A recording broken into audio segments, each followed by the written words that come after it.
back on another exciting episode of Starfleet Boy, where we have a casual and informal conversation about Star Trek. Today, I'm joined by like a huge ass panel. That's awesome. Let me introduce everyone. Trek Cat Ian, welcome. So yeah, We got Robbie, aka the Earl Grey Trekkie. Hello, hello. We have the Chaka 7. It's Chaka, welcome. This is cool. This is not your first TOS one, right? You came on. This is my TOS. first one. Oh, this is your TOS cherry. Yeah. We're popping your TOS discussion. Yeah. That's awesome. I'm always in the chat room just busting your chops. That's it. And the heroic looking father, you look extra heroic for some reason today. I do? Sure what's going. Yeah, you do. I'm not sure what's going on there. I'm gonna put myself. I like to be down here, so I'm gonna put myself here. Shock and I, since we're old school friends. I'm gonna. Y'all stay down there then. All the cool kids are up here. Cool kids are up here. Welcome, audience. We got Daniel Co in the house and William Peck. And we had a lot of cool comments on Twitter, which I'll get to later on, hopefully. But let's kick it off with an episode summary. And Shaka, since you're the first, it's your first time on our TOS discussions. Ian, you've been on TOS discussions before, right? This is not your first time. I'm not making a mistake, right? Well, TOS films, but yeah. Oh, yeah. That's we have discussed TOS on plenty of occasions. Yeah, it's true. Well, okay, I'll give you some first timer things too then. But Chaka, do you want to give the summary for this episode, please? Well, the summary for this episode is I guess there's some kind of anomaly on a planet, but before that, Kirk has to escort is it a commissioner to save lives, or there's a plague breaking out on some distant planet, but there's a problem happening. Well, not a problem, but Kirk is an explorer, so he wants to explore this planet. He sends a crew, and he says that, it'll be a real quick mission. And of course, in Star Trek, that turns into be an adventure. And now he's got a dilemma because the crew gets in trouble on that planet. And he's strapped for time to deliver this commissioner to the other planet. Vaccine. So he has to make a decision, which he finds himself in some kind of a... He has 24 hours, a clicking time bomb. It's a ticking time bomb episode. And then there's like an internal plot going on with the away team on that planet. It was a pretty good episode. All right. Well, that's a good summary. I'm going to fill in a couple of your things, because I think it was confusing because they do go to this planet, but... It was the Murakami 321 or something like that, Nebula or something, right? Yeah. It was a quasar. Yeah. The quasar. Quasar. Yeah. That's what it was, yeah. Gosh darn it. Yeah. Get your Murasaki 312. Thank you, Murasaki 313. That sounds like it would be a good 80s dance song title. Like with a good beat to it. But anyways, they apparently encounter these like gigantic giants basically on this planet with very small heads, that can't throw spears really well until they do at all. They only got have one you dude ever in the tried back. to kill something with a spear? It ain't that easy. Like you gotta do like 30 spear throws to get like one kill. It ain't like you're just going out there the 30-06, like shooting deer. It's like one spear even broke the set. That was cool. What happened? So one spear broke the set when Spock was escorting one of his crewmen out on his back. The spear hit the rock, and the rock smashed everybody in the head. Yeah. I don't know if you saw that. I missed that. You saw it. It's white polystyrene exploded. It was just there, and it was. I thought they got hit. I was like, did they hit him? Like, for real? Yeah. No, Spock's got this guy on his back, and they're throwing spears, and he's right. It hits the rock on the left-hand side of him, and you just see this white polystyrene just explode. Yeah. It looked like it exploded all over them. So the crew. So you're right. Kirk sends a small contingent out to do some surveys or whatever, and this guy Ferris, who's Ferris. He's like who loves Ferris, Elvis, right? Yeah. he looks like Elvis in that outfit. It's true. Like, but he's all nervous about the the timing of everything, and Kirk's like, "Don't worry, we got plenty of time." And then of course something goes wrong, but we get a group of 7 people stuck on a shuttlecraft. It's very Hitchcockian, I think, kind of like what is that movie? Is it Lifeboat? A bit? No, not really. I guess not really, because lifeboats, you're out in the lifeboat. I guess there's other episodes that are like that, like the one from Enterprise with Trip and Reed. But anyways, there's a lot of drama that occurs when they crash land on the planet. Yeah. Because Spock is the senior officer, and so he becomes the captain, and his style of leadership is something that creates a lot of conflict among the others. Dr. McCoy, especially, I think. Has he ever led an away team? I mean, I'm sure he's led an away team. But this is Spock's first mission that he's commanded. Yeah. Okay. Because there was a lot of aggression on him.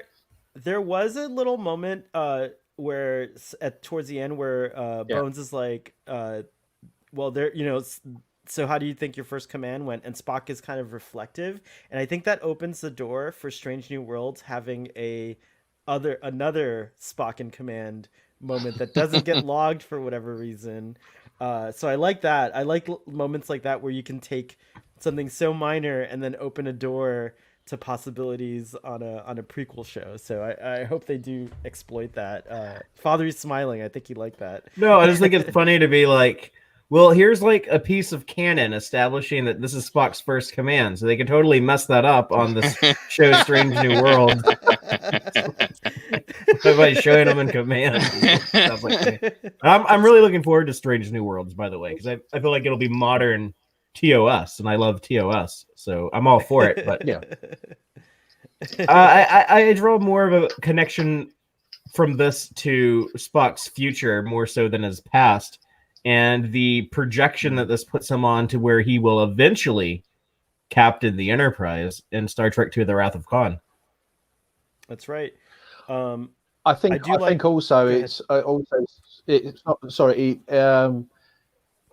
I think it also sets up the tone, because he also says in Wrath of Khan that he didn't really want to command, and maybe this is sort of part, his experiences with the Galileo 7 really puts him off being in command as well. He never sought command. He never wanted it, but it was put on him, and so maybe this is an experience where he has a line in this episode to McCoy where he's like, I don't desire command, nor do I shun it. Like it's just something that's there to me. And it reminded me of the Short Treks episode where Una calls him out on someone who doesn't want to seek command but has all these command type. He took all the command electives when he was at the academy. Q&A is the name of that short track. Yeah. So I thought that was interesting. Ooh, I like Robbie's changing before our eyes.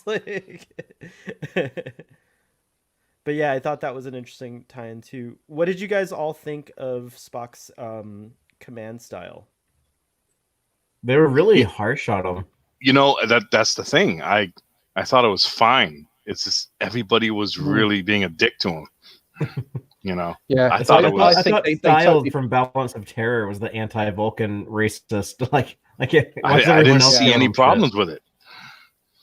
Yeah, I think there's ties to Balance of Terror, because they completely forget the chain of command. They completely forget he's in command.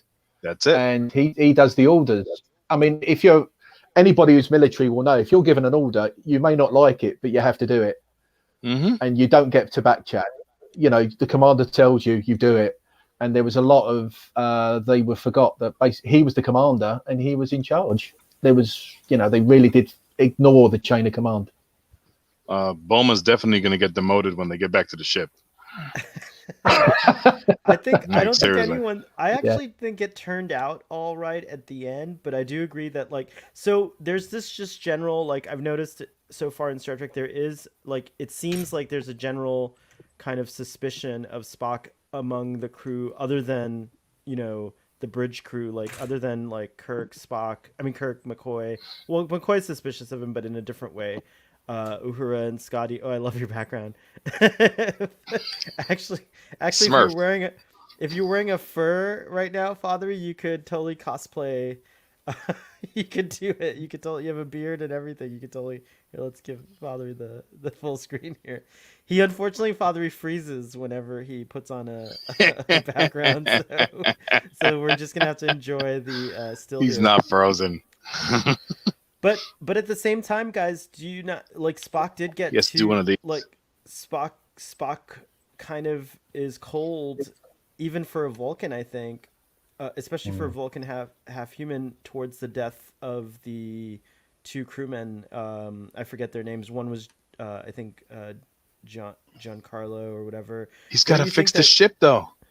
I realize that, but don't you think there could have been a little bit? I mean, just something like a sentiment, perhaps, which wouldn't have, you know, it wouldn't have like Time's wasting.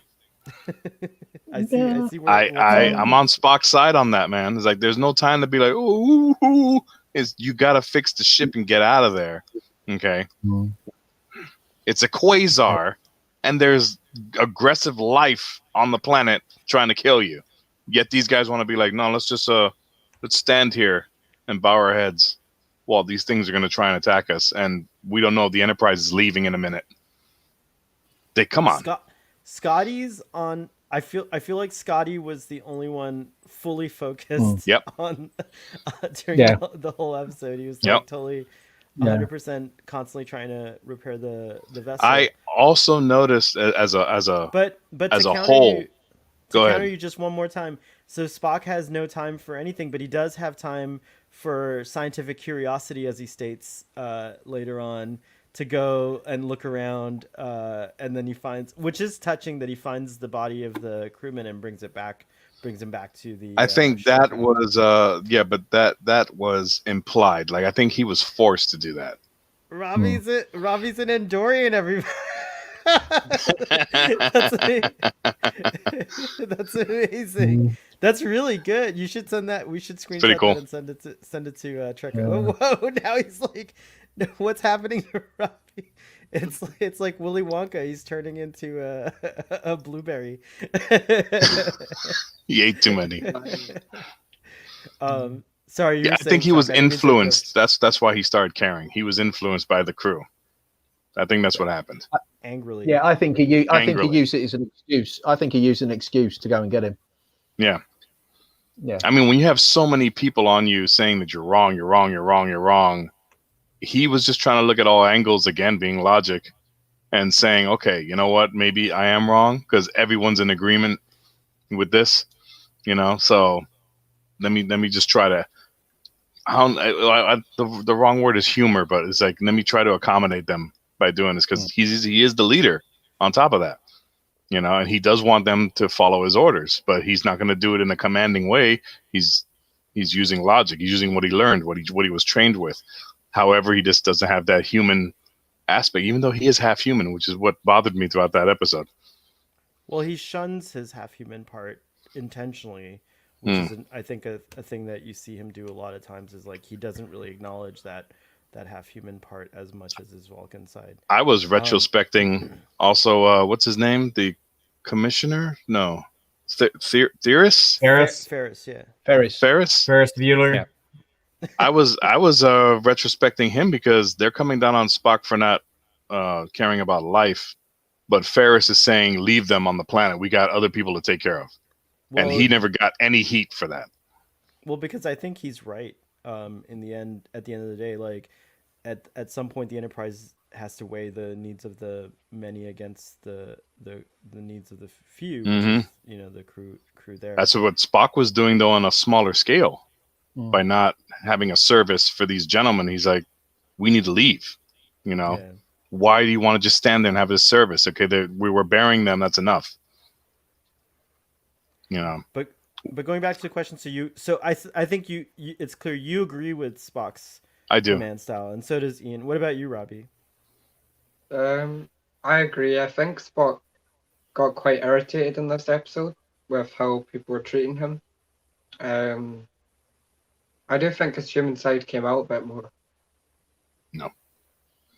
No? Oh, in that one scene, yeah, where he does get frustrated. He's like going Oh, well, through yeah, he's that's true. he's weighing the options. You're right. Like when the one, I can't believe I can't remember the crewman's name. It was something like Giancarlo. I keep thinking Giancarlo Esposito, and I don't know why, but but that guy just wants to kill the giants, and he's like, no, we still have a duty as Starfleet officers to kind of, and he does kind of, again, I don't know that, like, I agree that Spock was unfairly treated in this episode, but he does kind of like antagonize them unnecessarily, because he says in one scene he's like, I'll never understand you Earth people's disregard for life, blatant disregard for life or something like that, which is like, in that moment it is true, but it is still harsh to say. And he says other things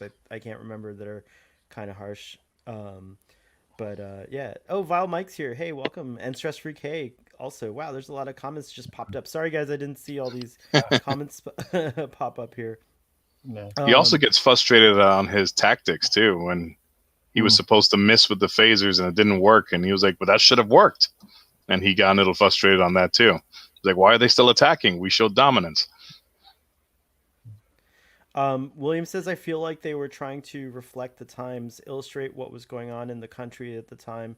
It still irritates the heck out of me to watch. What is the historical kind of perspective at that time, I guess, that they're trying to do, like a military versus the chain Is there of something command going type on thing? when that episode hit? Well, yeah, I think Vietnam, right? Well, Vietnam would have been going on. I think this was the first episode of 1967 to air, like in early '67. Yeah, I've just had a look. January 5th of January '67. Okay. Yeah. So there was a lot of Vietnam stuff going on. Yeah. That could have been the case. I think also audiences at the time would have been much less familiar with Spock's Vulcan mentality, whereas we've been watching Star Trek for years, and that whole like logic philosophy has been so like fleshed out, and we all understand that so well. But this was kind of written with the presumption that most people would find it a little weird and alien to be just devoted to pure logic and with no regard for emotion. So this is kind of a little bit of a different perspective when they were writing this episode, I think. Yeah. I understand the feelings of the members of Spock's expedition. Having been in a position of authority where I work, people are more apt to accept authority from somebody who they don't really know. Interesting. Do you guys accept my authority on this show? Never. I'm leaving. We're actually going to have a mutiny later. Yeah. Stress 3K gives you a shout out for your special effects EGT. Val Mike, howdy. Hello. Let's see here. You guys talk about how stupid it was of Kirk to even send out the shuttle in the first place. I mean, he's like, we're supposed to investigate quasars. They're like really important to be investigated. It's one of their standing missions. I don't know why, but that's the. We have a deadline. Let's go out and explore. He had time to kill though. He had like a few hours to go. 2 hours. Investigate it. Yeah. I mean, could you imagine could you imagine the episode? Oh, we've made this. We got to do that. Oh, just put a probe out there. We'll carry on. It wouldn't make it good looking so with it. There you go. This is also the most. Picard would have sent a probe first. Is this the most like special effects heavy episode I've ever seen? Because the CG on that was incredible.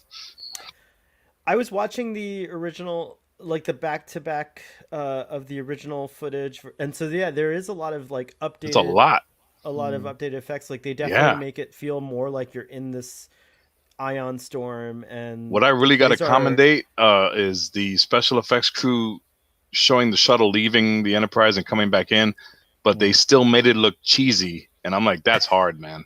To do special effects and make it look better, but not too better. Well, it does have to look true to the time, but I was surprised at how accurate it was to the original effects in that part, where they did like really dramatically changes, like the re-entry into the atmosphere in the original is just the shuttle rocking with a space background, and here you actually see flames and stuff like that on it. So that was really impressive. I did like the original plasma plume though better, where it was like a purplish red rather than a green. But I think I did think there was a bit of like cockiness on Kirk's part when he's talking about how he has these standing orders to see, to like investigate quasars, and like this whole like, don't worry, we'll be okay. And then all of a sudden this disaster happens, and now he has to kind of like eat crow to the commissioner or whatever. Hey, what color was the plasma trail when Captain Pike does the same move in Star Trek Discovery? It was green, I think. So they matched it up to that. Yeah, it's true. Nice. I wanted to talk about that, actually. That was on my notes. Captain Pike did this move in Star Trek Well, who do you think Discovery. Spock learned it from? I know, that's what I was gonna say. It's kind of cool. That's an example of like a retcon that like enhances kind of, I think, the experience in a future in a previous incarnation, but a future plot point. So I like very what that cool. would say about Spock is that, well, when the heat is on him and there is no alternatives, like he tells Scotty, well, he's like, well, there are always alternatives. Well, I guess I was wrong, and I like McCoy be like, well, at least I lived long enough to hear that. But no, like when Spock is in that moment of like pure desperation, his brain goes back to like, well, what would Captain Pike do? And that's what he does. Yeah, he did. Yeah. He's not quite Kirk's on the Kirk page yet. He's still harkening back to his old captain, which is nice. Ferris was right. They were delivering medical supplies to fight a plague. They were That's what it delivering was, medical yeah. supplies for COVID-19. It's Kirk's fault that they're late. No, I'm just kidding. That was a bad joke. Sorry. Ian's like Too soon. Too soon. Let's go back to the swine flu. Oh God, yeah. Do you find that one of the funniest bits is they crash land on the planet, and they find the perfect postage stamp size to land the shuttle. If all those rocks, everything's there, it's landed perfectly. No external damage. I mean, they've got bloody noses. They're thrown about, but they're on this perfect little postage stamp for the shuttle. Scotty's good, man. Yeah, Scotty's good. He's that good. Well, no, you think the pilot who landed it there got killed anyway? That's true. Oh, He was like, well, I don't want to spoil the movie Serenity, but it was it kind of worked out like that, maybe. It did kind of work that way. When somebody who is a peer is an authority, it's more than likely that the coworkers will be somewhat resentful of the peer who has been working alongside them, who has suddenly been promoted.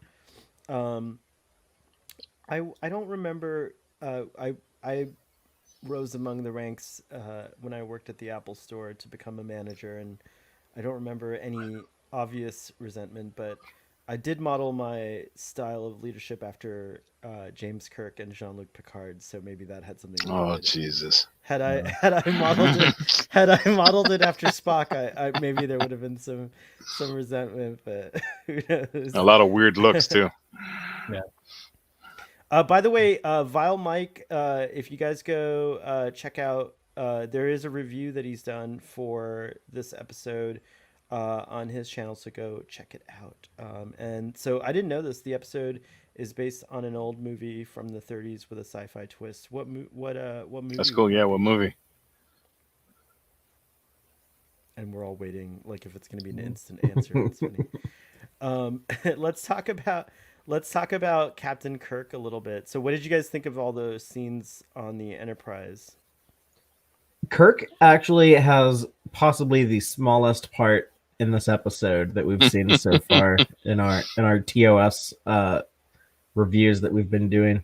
He's normally front and center, but the whole point of the story was for Spock to be forced to take command. So by necessity, you have to not have Kirk on the away mission. But I like the moral dilemma that it puts him in. He's like, well, I really want to save my crew, but That's a hard choice. Yeah, but like I can't like let this planet go without their medicine. So Yeah. what do I do? He does. What is he? Although called? Ferris is making that an easy decision though because of his arrogance, like his annoyance. He just kept on coming on the ship on the bridge. Let's go, Well, let's go, let's go, let's go. When you wear an Elvis suit like that, you instantly feel like you have authority. You know, Well, there you go. There you go. It's Ferris Presley. There you go. It's Ferris. Ferris Presley. Yeah, I love that outfit. Yeah, I did like the conflict between Kirk and Ferris. I thought, he was just, Ferris was winding him up and Kirk was winding him up back. Just I know the regulations. I know that you can take over. You don't have to tell me and all that stuff. So he was doing it just to wind him up a bit, I think. Yeah, it's true. He did lose another member of his crew. 3 people were lost on this mission, all from Kirk really wanting to get telemetry on that quasar. I blame Spock too. Spock's a little bit of a witch doctor because he said that he needed to lose 3 people. And he lost them. Yeah. He's a, unfortunately, one of them was from a different away team, but yeah, his spell it got knocked off a little bit, but he lost 2 people there. So I'm like, I hope they don't make a joke where Spock's like, well, that solves that problem. To be fair, he was willing to stay behind when the rock fell on his leg. He was telling them to go on. He was going to be the third person. He was going to be the third person. Yeah. So that's okay. I like the solution of using the phasers to power the shuttlecraft so that they could get it off the ground, because it did present a cool dilemma of like, oh well, these are our defense against these guys as well. See, this is from me watching The Next Generation so much. I already was ahead of the game when I saw that, when the problem presented itself, because they use phasers all the time to charge other things on the ship in Next Gen. They've been using that a lot on that episode, on that series.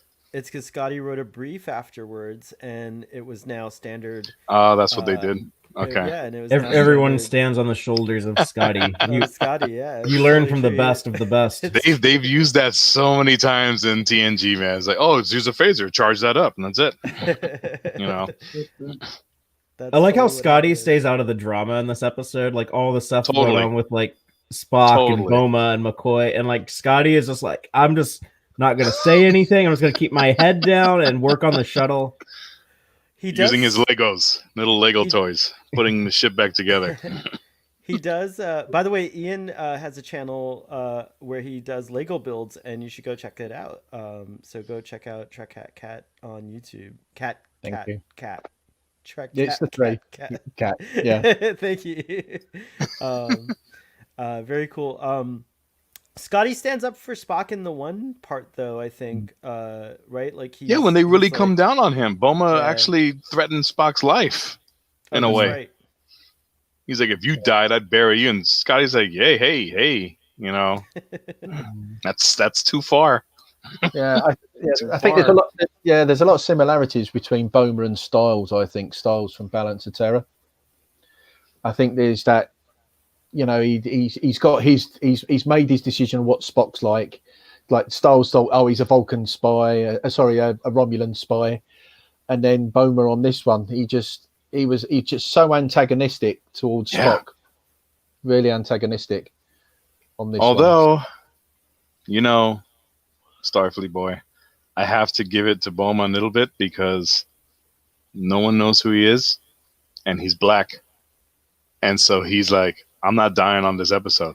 It was like breaking the fourth wall. He's like, I'm going to try my hardest to not die in this episode. And I think that's why he was being so just rebellious. He's like, no, you're not killing me on this one. No way. No way. Not listening to anything you guys say. Yeah. We'll accept that, Shaka. Yeah, I can imagine at the start of that. Here's this red shirt for you. Screw that. I want blue. Yeah, I think he demanded that. He's like, no, I'm wearing a blue shirt. No, we're not doing that red stuff here. Like, he's already ahead of the game. Father, they mentioned Hansen's Planet. Is this the second time I'm hearing Hansen's Planet on TOS? I don't think it was mentioned previously. There was a Sherman's Planet, Sherman's. and there what's was up with a this? Sherman.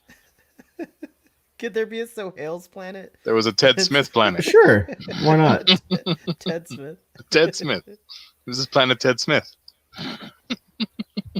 Yeah, Sherman's Robbie. Planet is from The Trouble with Tribbles, right? That's where the grain That's had what to it go was. to.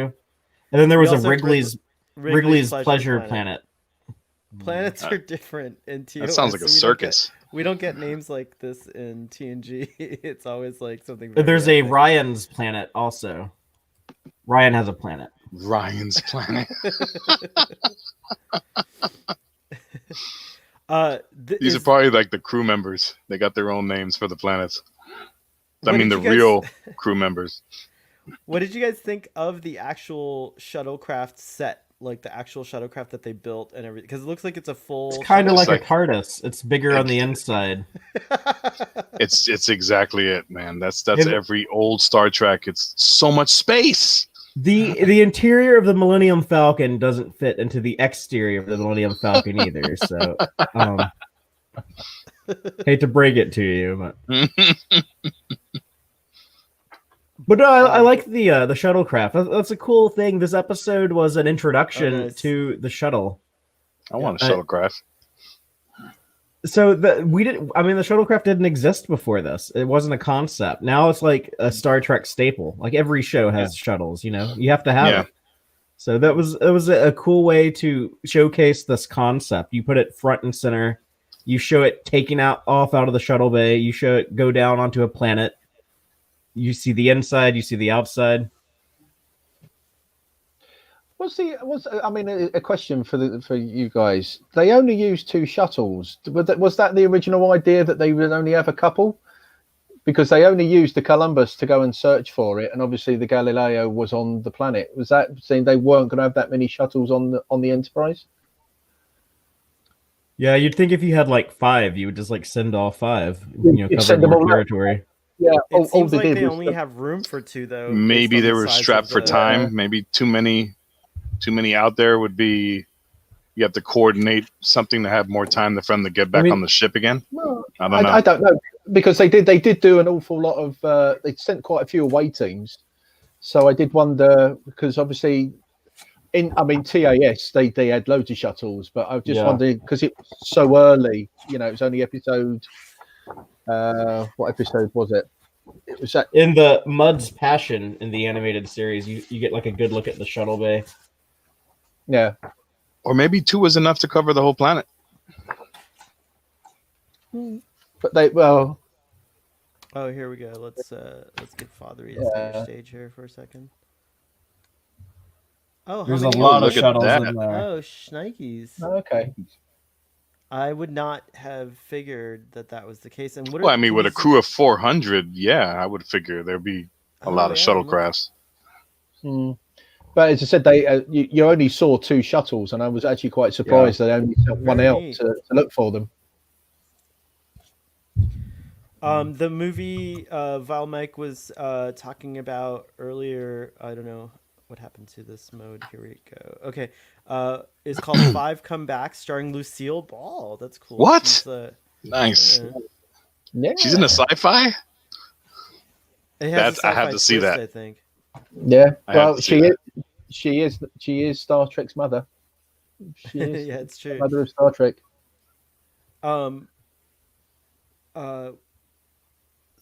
I had a question and this happens when you're old. It just like left me. Another great character trait established for Kirk is his dogged determination to save his crew and or friends. Yeah, it's true. That was really nicely established here. I was saying that I was actually quite surprised that Kirk said to Ferris Presley was they're my friends and they're my they're my shipmates. Now, if he was captain, he would say, "They're my shipmates. They, I am responsible for them." But actually, to say they are my friends, I thought, I think he just slipped up himself. You don't tell superiors about friendships. Probably that was a little bit because he was obviously feeling the tension at the time. Yeah. Mm-hmm. Good point. William Peck on Twitter was talking about he doesn't like this episode because of how they treat Spock in it, and I do think that there's a lot of like racist sentiments that come out. Interestingly, and that seems to happen. Someone mentioned how McCoy is pretty much always kind of like throwing out derogatory remarks about. I think that's just their banter, though. Yeah, he doesn't mean anything by it. I agree that it becoms something. It was amplified in this episode, though. Yeah, I agree that it becomes something maybe that's endearing weirdly among the two of them, but at this point I don't think they're familiar enough. I think these are actual jabs at Vulcans that that McCoy is making and actual like misgivings towards Vulcans. There's just something about that freaks Earthlings out about Vulcans, and I do find it weird because in Enterprise it's understandable because they're pretty new in terms of their relationships, but by here you would think that there would be a little bit more of a understanding between Earthlings and still not and not when pressure's mounting, not at all. They missed a good opportunity. I was laughing. They missed an opportunity. It was Bowman again, not Bones, which I Bones said that in the movie, but when Spock, what was he doing? He was trying to get the ship off the ground, and it was something about the thrusters he hit ahead of time, or it was something. And Bowman was like, "Are you out of your mind?" And I was like, he should have just said, "Are you out of your Vulcan mind?" I was missing that. No, they saved that for the I Wrath wish of they Khan. had added that. They do save that for the Wrath of Khan. It's true. What about Sulu had a? I don't have an answer to that. Whoa. Is there something else I can help with? Sorry, that was weird. Sulu was pretty. Apologize. Jarvis, he's That's going crazy Siri. back I there. don't know why Siri just talks randomly. That's really scary. Sulu had a couple of great moments too, and I did think it was Kirk's like, "Mind your helm," like he does. By the way, I did love that shot that you were telling me about. That was an amazing shot. Oh yeah, there was a really dynamic with the pan and quick to Sulu, and then they rotated around to the front of the bridge where they got everybody. I was like, man, this is like whoever's directing that was incredible. It looked like a movie like move right there. What about the Taurus 2 population, the actual cavemen giants or whatever you want to call them? Like, let's talk about them. Cavemen giants. It's kind of that cool, like old school movie technique of like they don't really show us a good look at them. I love that. You kind of use your own imagination. Yeah. Or like when they're holding the shuttle down, you're just like, oh my god, like how? Yeah. I think one of the good bits is the shield. You know, when they shoot and the shield lands, and when it originally lands, it's a size, but then they pan to it and it sort of like doubles in size straight away.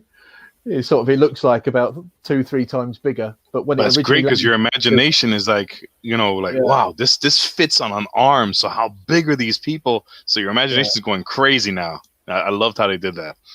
Yeah. Vile Mike also agrees that Boma was an idiot, so he agrees with Spock. When you have limited time to fix the shuttles, why waste there you go. Some of it burying bodies? Perfect.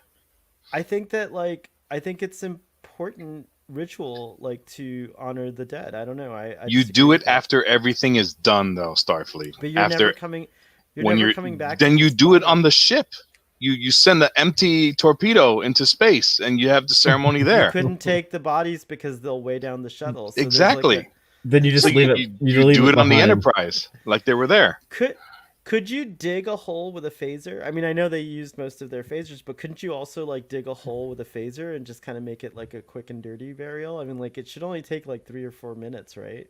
They needed the phaser energy, though. That's true. Yeah, they probably needed to conserve that. There is actually a tool for a phaser that like digs into the ground. That's from the animated series also. The phaser right bore, on. I think it was called. See, there you go. Yeah, Boring. that's a little mode. ominous to keep bringing that with them on every away mission. Like, yeah, just in case. Just in case we need to bury someone. Just in case something happens, we got this tool to dig a hole Yeah. for you guys. Yeah. wearing the we have red? got- Who's wearing yeah, the who's red? red? That's for you. We're bringing this for you.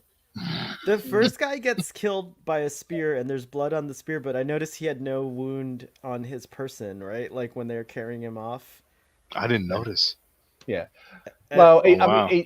well, they did. Well, I don't think you see the front, do you? Because the spear hit him in the front, Oh, that's right. and then you don't see Okay. you don't see his front. You just see his back as they carry him away. Yeah. I thought it was funny that Spock just pulls the spear out. And he's like, "This is similar to like whatever." I A thought man is dead, Spock. He's like, this is interesting. he was describing, I think, like an Earth type weapon from like our past, like right from like Yeah. the Stone Age or Yeah. whatever. Mm.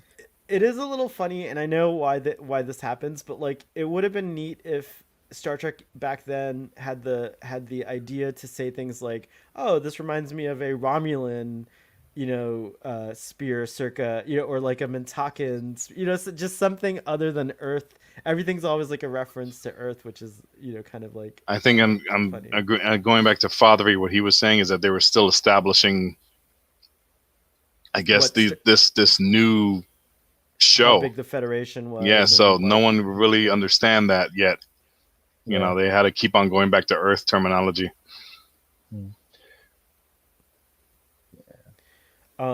There was a trend like Breaking Bad and Game of Thrones where key players would be oft to amp up the stakes. The Trekkers just won't allow that. We love our heroes. It's true. We don't like to see people. Yeah, but in Star Trek now they can die and come back to life. It's happening a little too much. Yeah. What was that, Robbie? Red, grey, and cobra. Yes, exactly. That's just Spock starting a trend. He starts it and they just carry on. Yeah. Picard's like, oh, I gotta try that. Yeah. Let's see here. Oh, whoa. Hey, Darren, welcome. You're not late. It's fine.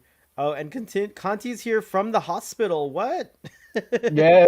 Hey, Conti. Hope you're feeling better. I hope those nurses are treating you well. And And they look hot. Yeah, he said there's a cute male nurse, and he's gonna send me a picture. There you go. Yeah, it was being looked after by a couple of cute nurses yesterday. So Starfleet Board's going to run into a wall now, get a concussion, and meet that nurse. You guys, I think he's got to go to Germany. He's got to go to Germany for that one. guys, when I was young, I accidentally knocked myself unconscious with a hammer. I swear it was an accident. Yeah. So I've had a concussion. You must be pretty handy. You really hammered that joke home. What That really what is in else- your head. What else was like a highlight? Nailed of it. This Oh my goodness! I see the highlight of this episode is my joke. You're such a really got- tool. Order on the bridge. Order. We need to end the stream the way they ended the episode, just everyone laughing on the bridge. Yeah. Uncontrollably. Yeah. I was like, it wasn't that funny, but they're like, Yeah, and there's Scotty at the back wiping the tears from his eyes. anyway, you hit yourself with a hammer. And so I know what it's And it like was to an be- accident. to have it. It's true. Yeah. I was taking a nail out of a fence the wrong way, and it like jolted, and the hammer hit me square in the head. And I was working at I was part of the Florida Park Service at the time, and I was working at the Barnacle State Historic Site, and the ranger found me unconscious, and they had to Oh my use God, smelling that salts. hard? Yeah, they had to use smelling salts to bring me back, and then they took me to hospital, and I it was an interesting time. It's true. Well, damn. Yeah, real life. Don't ever take nails out with your face right in front of the hammer. If you're doing that. So, Ian's like, if he ever moves to England, I'm never hiring him for my construction jobs. I'm a construction manager. I'm sorry, Soho. I will not hire you. Cheers. Yeah, I do not want the paperwork. Darren points out that the location of Hansen's planet was labeled on the Star chart Data and Picard were studying in stellar cartography about the USS Enterprise D in Star Trek Generations. That's cool. It was an OK. Cool. That's pretty cool. Yeah. Yeah, Mike Okuda stayed on top of them planets. He was always sticking them TOS planets and the graphics on Next Generation and other shows. Yeah. The Taurans were awesome indeed. Do we see them again in the animated series or anywhere? I don't think you so. see them in Star Trek Online. There's actually a mission on this planet in the Agents of Yesterday or whatever it is, the TOS campaign on Star Trek Online. I think it actually begins with you're on a ship crashed on this planet and you're running around in the fog and you can't see very far, but you can hear these Taurans getting their spears ready. It's all around us. It's kind of scary. I have to get my PS5 and play Star Trek Online. It's gonna happen at some point. All right. So what else is there to talk about this episode? I think we covered just about everything. Do you guys have any The other extremely notes? short skirts, I guess we should talk about that. where you But could that's a see Star their Trek- panties. That's a Star Trek TOS thing. Like, unfortunately, I That never blew my noticed it. mind. I'm like, they can't even bend over, or that's it. Everything goes out. It is exploitive, and it was, I think, done. But you say that Nichelle Nichols actually said that she was wearing miniskirts at the time anyway, so she didn't think anything of it. Yeah, she was. She said they thought it was empowering. Yeah, That was ultra mini, though. That was super mini. yeah. Well, at least they had matching underwear. It covered their belly button. That was about it. And they had to pull it down to cover more. It's weird how conservative we are compared to that time. If Nichelle Nichols was saying it was empowering, that's cool. Like, I like that. That's neat. That is, I don't know. I don't think it's obscene, actually. I think it's fine, like, whatever. But I do wish there were a couple of skants.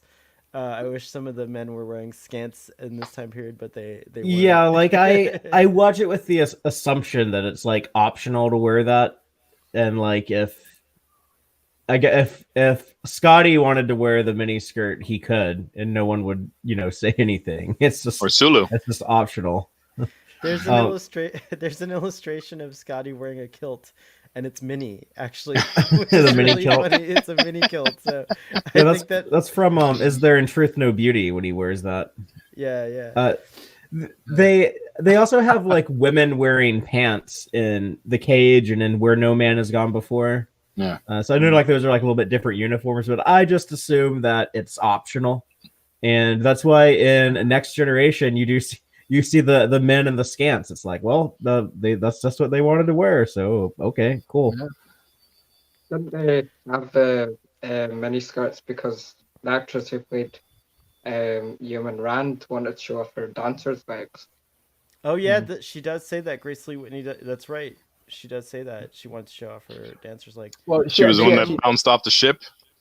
Shaka, we're looking at it from the wrong perspective. Oh, okay. It is empowering. So they wanted to wear that. Okay. It's kind of like dudes who wear tank tops to show off their guns, I guess. It's kind of a similar type of vibe. What time is it?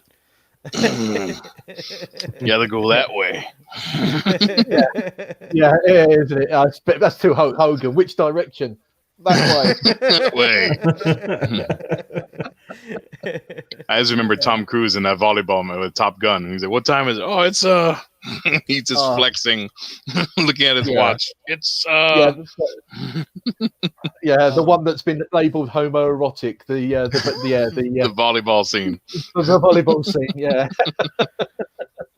Would Would you guys say that this episode lives up to its iconic status? A lot of people love this episode and say it's like one of the best episodes of Star Trek: The Original Series. It is What up do you there. guys think? I liked it. I don't know about best, but I I liked would it. say, yeah, I'd say it's more memorable than best. Yeah, Yeah. exactly. And Robbie? I wouldn't say it's one of the best, but I'd say it's a really good episode. Father's Fathery? staying quiet. Yeah, I think it holds up, but you just have to keep in mind that this was like season 1 of the original series, and you get more out of it if you maintain that perspective of like, oh yeah, this was when they were just like explaining for the first time, Spock's Vulcan philosophy, and seeing that's like true. the conflict with him and Dr. McCoy and the shuttlecraft, like all that stuff is like all very new at the time. Good point. I found myself upon watching this episode this time, which I think the last time I saw this episode, I may have been in my 20s, perhaps. It's been a long time since I watched this episode. I found myself actually bawling, like crying at the end when Spock pulls the maneuver, and it's like this act of desperation. And like, I felt like there was so much tension building, and like it, like in that moment, like it just like I had this like weird moment. And I guess it's because of what you said earlier, Father. Like, we now know Spock so well that like to see this moment and to see the vulnerability and to see like him kind of go through this journey was like really We feel sorry for him now. We're like, why is everyone being Yeah. mean to Spock? Like, there's like the leave Brittany alone guys, like, just leave Spock alone. Yeah. It's totally like that. So Well, I did like. I like the fact that Scotty got what he was trying to do, because first of all, Scotty's going, "What are you doing? What are you doing?" And then you see that smile. He said, I know good what try. you're doing. Yeah, he's like, good try. Yeah, he's like, it was a very Yeah. Like sending a attempt. flare. Oh, I see what you're doing. Yeah. But it holds up. It like took me into the moment when like the shuttle's like crashing, and even what was the character's name? The girl, the lady on the shuttle. Oh, the yeoman. The yeoman, Mears. what was her name? Yeoman Mears. Mears is like, it's getting hot and everything, and it looks like they're gonna die. And then when they get, I don't know why she's hot. out, She wears like a mini skirt. I don't know why she's so hot. And then when they transport them out, I was like really caught into the drama, and I was like really impressed at how much it holds up. And so I say to anyone who's like having trouble watching the original series because of the cheesy special effects or whatever, no, I think it like actually pulls you right in, and there's such good drama moments. And so yeah, I really the ending kind of like made this episode really powerful, and even though it might be cliche stuff, it really worked for me. I made a note. Go ahead. No, go ahead. I was about to say I made a note on the ending. I would have changed, but again, it's the times. That probably would have blown a lot of people's heads up. Is instead of going back to Kirk, because they had their moment where they were all going down. Kirk already said, "Are the beams ready?" Yes, and he's like, "Okay, lock onto them." And then they showed them going back into the planet. I would have kept the camera on them, just like, what's going to happen? And then slowly had them beam out to show that, oh my God, they got him, but they went back to Kirk and he was like, beam them out. And so that showed like reassurance. So when they went back to that scene, it was like, well, now I'm not worried about them at all. I know that they're going to get beamed out because Kirk just said it. Well, but still, you're right about that, but it's a relief type of feeling.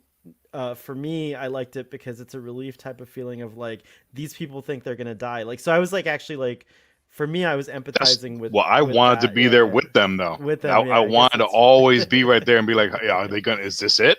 Is this over?" And then to show the beam happening without Kirk saying it would have been like, "Wow, they just got him at the last second. That's crazy."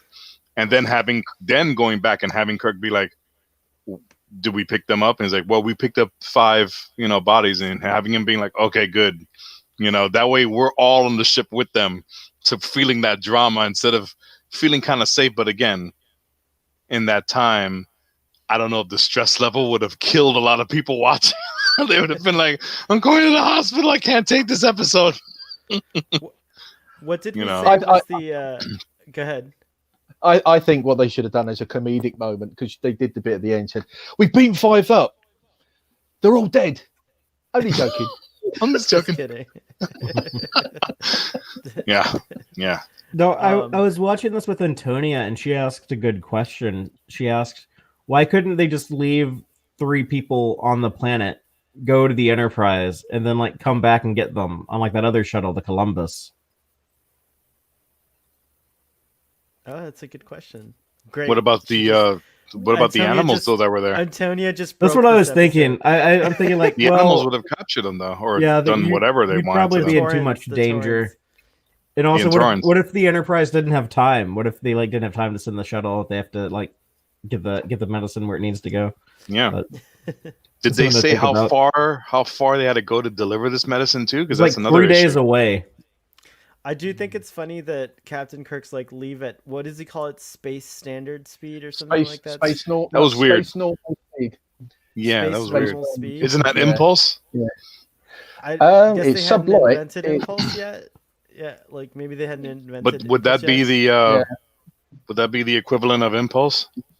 Space normal? I guess, but Space also normal. the planet's 3 days away at warp factor 1, and he's like leaving at warp factor 1. I would think because of the delays, like that he'd be like warp factor 5 or something. Yeah, like that's- that. or- It's like- The Connie normally goes like warp 8 is like its top speed. yeah, so like, why would you go to warp factor? Because 1? his friends were stranded on that planet. No, he like this is after they got them. Oh, after And he then- said yeah. still? Yeah, I don't after- remember that at the either. very end, he's If you just- go he- faster, it'll break the medicine. That I will say, yeah, he's just being a jerk to Ferris. That's it. He's To like, nah, Ferris. one, we're still gonna go slow. No bueno. No. They could probably get there in hours instead of days if they go at warp 7 or warp 8. So it's like really weird. But anyways, Yeah. that's that. All right, ratings time. I give this episode a 9.5. I loved it. I loved every second of it, even all the tension and drama and everything. I thought it worked really well, and you know, it does raise a lot of great questions about Spock and how they treat him, and you know, racism, and it addresses racism, and maybe it's not done. You know, maybe it's a little too heavy-handed at times, but I still think it works, and so yeah, I give it a 9.5. Shaka, would you like to go next? I'm gonna chop off the 0.5 and just give it a 9 out of 10. That's it. All right. Yeah. I again, yeah, now Spock is aware of how some of the crew feel about him if he wasn't before. So he has to weigh that down now, continuing forward. And poor Bowman again is probably in the brig by now. Who knows? You know, for being insubordinate. So that's where he'll be spending his days. But Spock is now aware of how people feel about Vulcans, if he didn't before. You know. I think it's been clear that people have, in episodes before, and it'll continue. It continues on throughout Yeah. the Yeah, Vulcan Dr. storyline. McCoy ain't gonna let him forget anytime Yeah, soon. he's like, anytime it's true. At all. So 9 out of 10. 9 out of 10. Fathery, I'll give it a 8.47 out of 10. nice. I like that 8.47. Robbie, what'd you think? Closing thoughts and ratings, if you have any. What's that? 9 out of 10. Ooh, highly rated. And Ian, 8.5. 8.5. I love it. Gotta a watch little out higher for than these two, man. Fathery's. You gotta watch out for these two. Audience, Wow, what did they you want think? Give us quality your- stuff. give us your ratings. A couple of comments made me laugh. Stress Free K said that she thought Scotty strikes me as the kind of freeballing type of manly man. You do have. We learned from Trekker Prize enlightened us many episodes ago that if you wear a kilt, that is all you wear, nothing underneath. So that's tradition, anyways. Not everyone follows it, but Well, yeah, that we is the can tradition. ask the Scottish man right here. Scott, he did confirm. Robbie confirmed that is the tradition. It is the tradition. So yeah, I'm wearing and I a already. right now. So all this You're time, wearing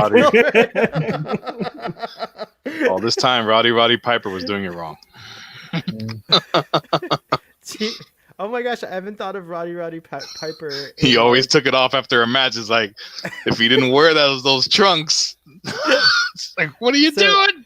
So for those of you that don't know, I think Robbie and Ian might not know. Do you guys remember? Do you know who Rowdy Piper is? Oh Christ, yeah, of course I know. Yeah. Oh, you don't know. Robbie wasn't alive for that. Yeah, it's true. That's He's old a school famous wrestling. We were talking about Hulk Hogan earlier too. So he's a famous wrestler, and he he wore came his to the kilt, ring always wearing a kilt. and he would rip it off. But underneath, but of course he had his his wrestling his- trunks. his wrestling trunks. Yeah. But I guess that's frowned on. Yeah. in That's Scotland. that's back in the day when WWF had nothing to do with pandas. Yeah. By the way, speaking of wrestlers, Shaka was a professional wrestler. Of note Yeah, for for a while, 4 too. years. Yeah, It's very for brief. 4 years, it's very cool. So.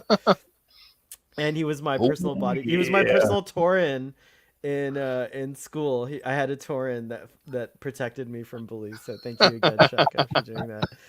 And again, a lot of chair shots to the head have made me forget about that. I don't even remember these memories. But I guess I did protect him at some point. 9.5 from Stress Rico. Go ahead, Ian.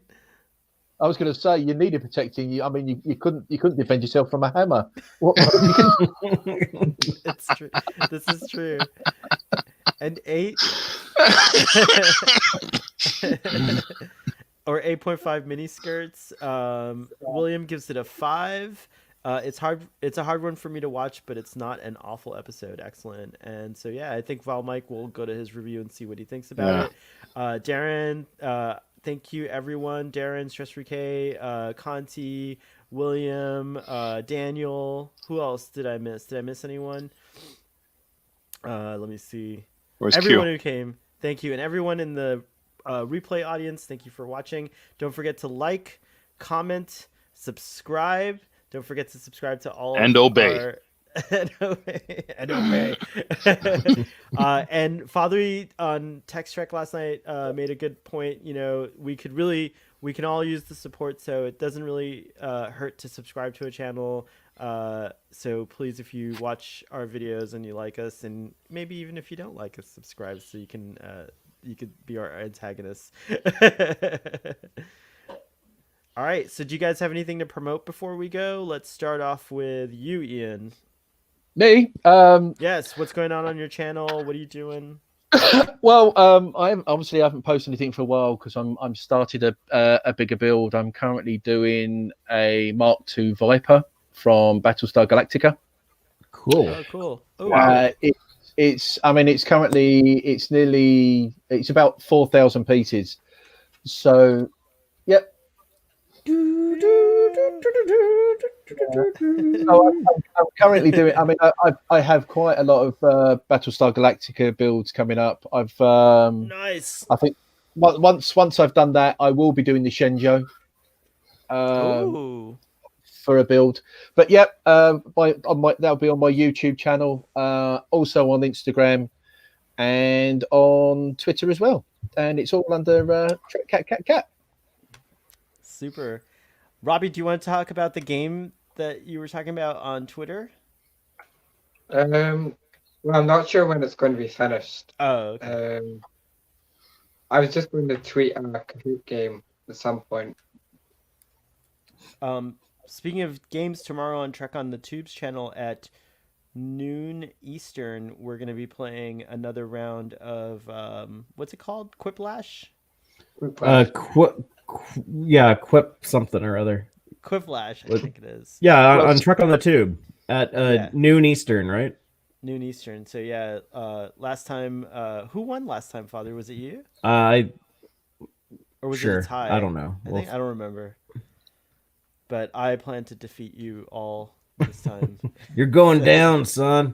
Unless Father brings a hammer. I know your weakness. He said that to me every week that he was going to beat me, and it never happened. It's true. That's true. No, sorry, it did happen. No, it did. With my main man right up there, Robbie, on that episode. He did, so yeah. Thank you, my lucky charm. And also, I think I won with Paul, right? Or was that a draw? Was that the? I think we had you had. I think you had 2 wins and a draw. Yeah, it's 2. Oh, win, lose, or draw. It reminds me of that show. Yeah, so Paul, Robbie were my lucky charms, and I had a draw. I think that was the one with James, if I'm not mistaken. So that was a really fun one as well. So yeah. Father, what have you got going on Text Trek? Well, we are doing live streams every Friday at 7:30 p.m. Central, Part where of we're discussing TQIF. the TQIF lineup. You can check out the deep analysis from deep in the heart of Texas on each new episode of Star Trek. We did all the Lower Decks. We're working on all of Discovery Season 3 right now. And then after we wrap that up, we have some late night fun on your channel on Starfleet Boy. We have the Starfleet Boy After Dark show. Must see Yeah. You YouTube. can catch me there. Must Yeah, see must YouTube. see. Yeah, hashtag must see YouTube. YouTube, it's true. Must see YT. We had a great discussion about the film industry last night. So Did if you we? guys want, yeah, we did. That must have been more lit than I thought because I don't, Yeah, I we don't were pretty remember lit. that. And I just found out that you can watch our. It's a 3 hour. It's a 3.5 hour stream. But audience, you can speed up your YouTube videos. I didn't know this until just now, but you can actually watch us at 1.5 or 2 times speed, and it'll go by much faster, which is Oh wow, really cool. that's gonna change my life now that I know Yeah, that I have that option. I had no idea that you could do that. So you can't do it on a live stream when it's live, but on the replay, you can totally do it. So thank you. Robbie actually let me know about that. So I learned something new about YouTube. And I do that with podcasts actually sometimes when there's like really long podcasts. I'll just crank it up Yeah, I just do that too. enough so that you can still like follow. But yeah, it's a good way of saving time. By the way, Robbie, I just thought of when you told me about this, I thought of you watching like Data, how he like watches things going by really fast. Like I thought of you being like Data in that in those scenes. So that was pretty funny. Yeah, like the eye movements and whatever. He's Shaka, so serious. what have you got going on? I know you do script readings, and I know you do. You're an actor, and so everyone hires Shaka to be in their films or their TV shows. Yeah, now I'm very hireable. Jesus, with this pandemic going on, I'm not doing much anymore. But you could always watch me on reruns on Netflix. I'm on The Vampire Diaries, season 7, episode 13. On My Block, season 3, episode 6, and The Good Cop, season 1, episode 5. Guest stars on all of them. So it's a good watch. It's not just me in the background going, "Hey, I'm throwing out the trash." You can watch me on Star Trek Picard, season 1, episode 2, where I am one of those characters. There it is. I'm just there wearing that red shirt. You know what's gonna happen. And I also have a TikTok now, which is Chaka da Silva 1. I put a bunch of stupid stuff on there, not really promoting anything, just showing off what I could do on video and editing. And I gotta check it out.